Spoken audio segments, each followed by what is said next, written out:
คนเฮาก็ต้องมีความหวังเนาะแล้วก็มีความฝันของแต่ละคนบ่ว่าจะเฮ็ดสิ่งการใดทำการใดก็ตามแต่คนเฮาต้องมีความหวังและมีความฝันของแต่ละคนเนาะแล้วก็เฮาก็บ่ต้องไปลบหลู่ไผอีกว่าสิเฮ็ดแนวใดก็ตามแต่บางคนเก็บขยะขายบางคนก็เฮ็ดทานขายบางคนก็สู้ชีวิตต่างๆนั่นแหละเขาก็มีความฝันของเขาเนาะก็คือของบ่าวทรงกันมาบ่าวทรงก็มีความหวังกาแฟเนาะอย่างไรมันได้เก็บหมากหลายๆบ่าวทรงก็ทุ่มเทปุนทุ่มเทปุ๋ยใส่ทุ่มเทเหือแห้งเนาะนี่แหละคือเอิ้นว่า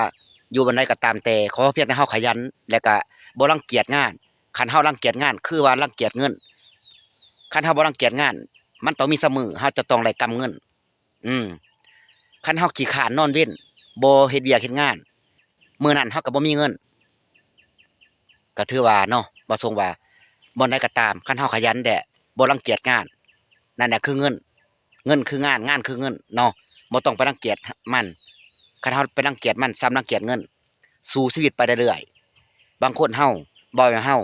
เขาก็บ่ได้สั่งเฮาเขาเอาให้เฮาสู้ชีวิตเฮาบ่ต้องท้อบ่ต้องไปคิดเรื่องผู้อื่นคนเขาเว้าให้เฮาหั้นแหละคนเขาฮักเฮาคันคนเขาบ่ฮักเฮา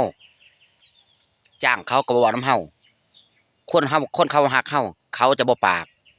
เขาจะบ่ปากคนที่เขาฮักเฮาเขาจะซ้ำเติมเฮาตลอดเขาจะบอกเฮาตลอดเขาจะเว้าพื้นเฮาตลอดนะคนนั้นเขาจะบอกเฮาคนนั้นเขาจะฮักเฮาถ้าคนเขาบ่ฮักเฮามิตรจิดียามตายก็ยังบ่ถามนั่นแหละคนเขาบ่ฮัก